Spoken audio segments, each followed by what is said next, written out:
මේ තියෙන්නේ P50 කියන ගැදරින් පුට් එක. සංකීර්ණ නෑ, බොහොම සරල පෙනුමක් තමයි තියෙන්නේ. නමුත් මේකත් ඉතාමත් හොඳට ගැදරන ගැදරින් පුට් එකක්. ඉන්දිකට් මේකේ බලපුවම අපිට පේන්න තියෙන්නේ ඉන්දිකට්ට බහින සිදුර තියෙනවා. ඊට අමතරව නූල ඇතුළට දාගන්න කපපු පොඩි කට් එකක් තියෙනවා.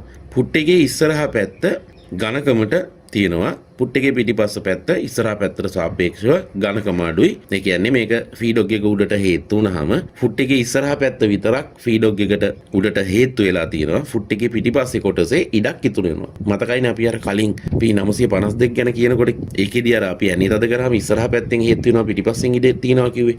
අන්න ඒකම තමයි මේකේ පෙර නිමිත්තෙන්ම පුට් එකේ පිටිපස්සේ ඉඩක් ඉතුරු කරලා එනවා.